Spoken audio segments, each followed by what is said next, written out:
जिन खिलाड़ियों के छक्कों पर स्टेडियम गूंजता था और जिन चेहरों को आपने फिल्मों में हीरो की तरह देखा होगा, आज वही नाम जांच एजेंसियों की फाइलों में दर्ज हैं।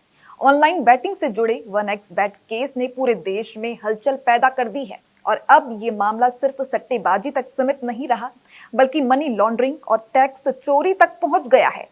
ईडी ने 1xBet बैटिंग ऐप से जुड़े मनी लॉन्ड्रिंग केस में बड़ी कार्यवाही की है।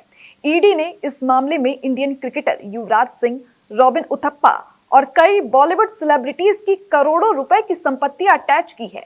जांच एजेंसी का कहना है कि इन लोगों को प्रमोशन और एडवर्टीजमेंट के बदले मोटी रकम दी गई, जो बाद में संदिग्ध लेन देन के जरिए इधर उधर की गई।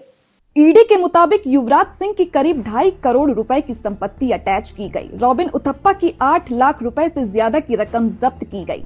एक्ट्रेस उर्वशी रौतेला की करीब 2 करोड़ रुपए की संपत्ति भी इस कार्यवाही में शामिल है, जो उनकी मदर के नाम पर रजिस्टर्ड बताई जा रही है। इसके अलावा एक्टर सोनू सूद की 1 करोड़ रुपए की संपत्ति, मिमी चक्रवर्ती की 59 लाख रुपए, अंकुश हाजरा की 47 लाख रुपए और एक्ट्रेस नेहा शर्मा की करीब 1.26 करोड़ रुपए की संपत्तियां भी ईडी ने अटैच की है। सिर्फ आज की कार्यवाही में ही ईडी ने कुल 7.93 करोड़ रुपए की संपत्तियां जब्त की है। ईडी का कहना है कि ये पूरा मामला इल्लीगल ऑनलाइन बैटिंग ऐप से जुड़ा है। आरोप है कि इन ऐप्स के जरिए आम लोगों को जल्दी पैसा कमाने का लालच दिया गया और फिर करोड़ों रुपए की ठगी की गई। जांच में ये भी सामने आया कि इन पैसों को अलग अलग खातों और कंपनियों के जरिए घुमाया गया ताकि असली सोर्स छुपाया जा सके। यही प्रक्रिया मनी लॉन्ड्रिंग कहलाती है। इससे पहले भी ईडी इस केस में एक्शन ले चुकी है।